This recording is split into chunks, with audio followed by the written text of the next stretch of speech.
A native of Oslo, Norway, Kaare immigrated to Vancouver, BC in 1968. Kaare and his wife Marion moved to a 277-acre farm by Priestville in August of 2007. Kaare, who is city-born and raised, loves the rural environment and calls himself a farmer in training. The farm is slowly being developed and they have 7 horses of their own and board 3.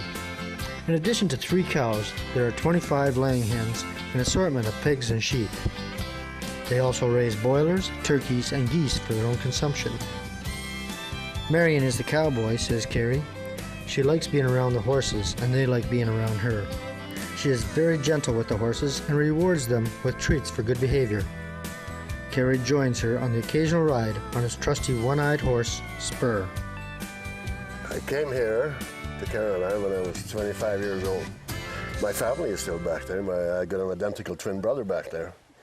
And went back to visit one time. And actually, when we got married in Norway, my brother was a police officer in a little hamlet. And this old gent was leading a bicycle coming up to the car that we had rented in Germany and drove up. And he looks at me and I said to him, "I'm not who you think I am." I said, "I'm his twin brother." And he goes, "Oh, no. So I took out my Canadian driver's license and I showed it to him. He looks at that. He goes, "Nah," he says, "you can't fool me." He says, "You arrested me too many times." And he was a town drunk. Well, I guess you've seen your brother quite a bit then. That's right. So the obvious question, I guess, is in Norway, was your family farmers or what did they do? No, actually, I lived in Oslo. I grew up in Oslo, the capital of Norway. My dad was a police officer. My mom was a seamstress. They both came from rural backgrounds. My dad came from a farm background in Telemark, and my mom came from an ocean fishery sailing background down the coast. As a matter of fact, my grandfather had one of the latest 3-masted schooners that sailed on New York. Oh, really? Yeah. Wow, that's amazing. Yeah, and but I never met him. He died before I was born. But he, he lost his leg in the old-fashioned way of being a sailor. He stood with his leg in the coil and said, "Let go anchor." That's true, and he lost it. But anyway, so he used to play with his wooden leg in the barn. So you were a sailor as well, or I guess in Norway sail. there's a lot more sailing than anything else. Yeah, I do sail actually. Once a year we go out to the coast and play Vikings and go up and down the coast. So what drew you to Canada? What drew me to Canada? Well, I came actually to Canada for a 2-year stint to learn the language and then go back to Norway and get a good job. I was married at the time and came over, and after 2 years we went back and we couldn't get back on the plane fast enough to come to Canada. Oh, really? Yeah. So Canada's a good country then. Yeah, oh yeah, and it's been very, very good to us. But one thing I like to say, when I first came here, we were a little disgruntled because we ran into a gal that had no patience with people that didn't speak proper English, and I was sending a telegram and I had to pay for the telegram, and she told me it's 6 quarters and a dime, and I'm going to pay for them, right? So quarters, I figured out pretty quick what that was, and I put that on, and I didn't know what a dime was, and I said to her, "What's a dime?" And she goes, "A dime is a dime." And I said, "Well, I don't know the popular phrases for your coins. So could you please tell me? I got a 5-cent piece and a 10-cent piece. Which one is a dime?" "A dime is a dime," she says. She wouldn't give up. I said, "If you don't tell me what it is, I don't put it on. You don't put it on, I won't send the telegram." Oh, nice person. So we get on the plane from there to Vancouver, and I'm a little disgruntled, and I'm sitting next to a bureaucrat from Ottawa. And he heard us speaking in a foreign language, so he asked me where we were from, and I told him, and coming to Canada. He said, "How do you like Canada so far?" I said, "I'm not impressed." I said, if this is the way Canadians are, I said, "we won't be here long." And I told him the story. He says, "Well, we have ignorant people all over the world, including your country." So we get to Vancouver, and we had some friends in Port Alberni that was going to pick us up. And we were originally going to come by boat and train, which is a totally different story, but we didn't do that. We came flying instead. So we were about 2 months ahead of schedule. And that's who I sent a telegram to advise them that we're coming a little bit ahead of schedule. He says, I want to have a chance to come across the ferry and pick you up, so you're going to stay in Vancouver, but that creates a problem, he says, because this is the day before the P&E. Oh, yeah. And he says, you're not going to have a hard time finding a hotel room. Anyway, he took us under his wing. We went with him to his hotel, and he demanded that they find us a hotel room there. They didn't have any. He got that gal to phone around, and they found us a room at a very posh hotel. Heck, I can't remember the name now, but it's right downtown Vancouver. Anyway, he cabs us over there, checks us in, pays for it, courtesy of the government of Canada. So you feel a little bit better about Canada at this point. Our faith in Canada was restored.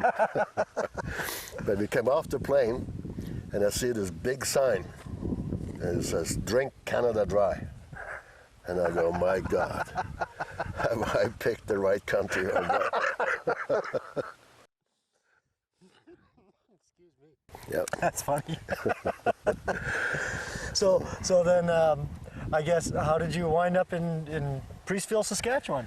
Well, first we stayed in Vancouver for long enough for me to learn to say Vancouver, because the regions we have problems with V's and W's, we mix them up, you know. And then I got transferred to Winnipeg, and I lived in Winnipeg long enough to say Winnipeg. And then transferred to Edmonton, and then I switched careers, got into insurance, general insurance, for about 20, 30 years. And I met my current wife, and she's originally from Nipawin, Saskatchewan. Okay. And so we're getting close to retirement, and I said to her, I said, when we retire, we've got to be close to family. So I said, you have a choice to make. I said, we either move to Newfoundland, and we're halfway between your family and my family, or we move to Saskatchewan. So here we are. So it worked good for her. It is nice and close. Yeah. And when we came here, we were looking at some property down south of Yorkton. We were not impressed with that, but then we had heard about this place up here, Priestville. And so we drove up here, and the realtor took us out to this farm. And he says, before I show you anything else, he says, I want to show you the river, because our border is the river, Cinnamon River. So we walked out there and took a look, and I said, my God, this is Norway without the mountains. Yeah, it's beautiful. Very beautiful country out here. So I said to my wife, I said, I don't care what the house looks like, we're buying this place. She says, good. She says, I don't care what the house looks like either, because I got a barn. So does your wife come from a farm background? She's from a farm background, yeah. She's the farmer. I'm just farmer in training. So you write an article called Farmer in Training. Yeah. I guess, so when you came in here, you were totally green as a farmer. Well, we did a little bit in Alberta. We had 80 acres there, but you know, I didn't have much time to devote to do any of that other than do the standard gardening kind of thing, because I was running a business, and that took, what, 24/7. Mind you, my wife was busy in the business as well, but so we had some horses, we had some chickens, and that was about it. So moving here, now I'm getting into farming, you know,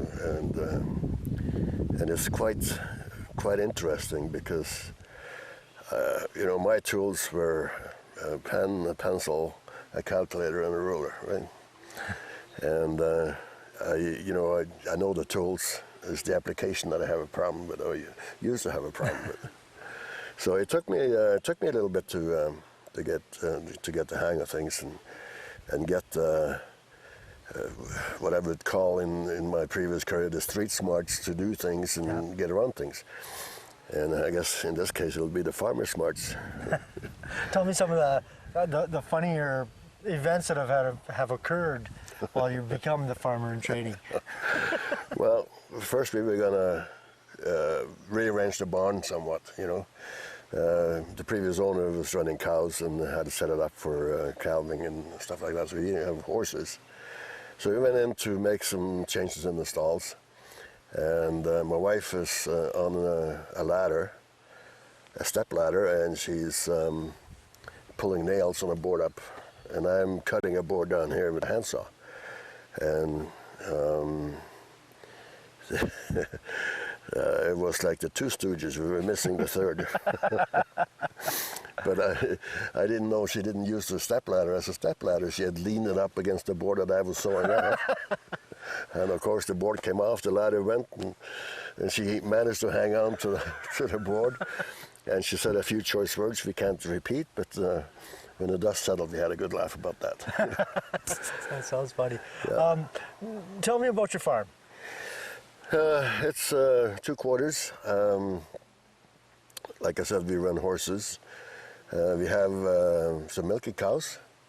We have laying hens. We're getting some broilers and geese and turkeys. We got pigs. One of my more memorable moments has to do with pigs, and I'll tell you that after. And then we have some sheep, and then of course we do a large garden patch with potatoes and stuff. And the rest we lease out. We have pasture for our horses, but the arable land we lease out to our neighbor, and we get grain and hay in return. So you're fairly self-sufficient then? We're trying to be self-sufficient, yeah. We're trying as much as we can to. And we're just finishing off the potatoes from last year, so that went really well, even though it was very wet last year. But, you know, I had to learn to drive a tractor. I had to learn to do the plowing. And actually, when we bought the tractor, we bought it in Ituna. We drove down there, we'd found one. And it was a Massey Ferguson. And he says to me, he says, you want to try and do a test drive? And I'm walking around the track. I haven't got a clue what I'm looking at, you know. And so I poked a little bit here and pinched a little bit there, and I walked around it, and he says, you want to go for a test drive? And I said, yeah, well, that'd be good. And I started going up the wrong side of the tractor. And my wife is standing next to him, and he says, you know, most people go up here where the steps are. So Marion hollered at me, and she says, come over this side and come up here. That's where, I said, yeah, I was just looking at something here. So they kind of knew your negotiations were finished there. Yeah. So I drove this tractor around. I forgot to lift the bucket, of course, with everybody's amusement. And then I'm backing it up, and this John Deere tractor. And I said, we had been looking for a 4020. Everybody told us get a 4020. And so I said, what model is that? She said, that's a 4020. Is that for sale? Oh yeah, same price as the Massey. And it's got a power shift and all that stuff on it. So we made a deal. And came back a couple of days later with a cashier's check and picked up the tractor. And we're heading out of town. And all of a sudden the tractor stalled. So I phoned him, and he gave me his cell number. So I phoned him and I said, something wrong here, the tractor stalled.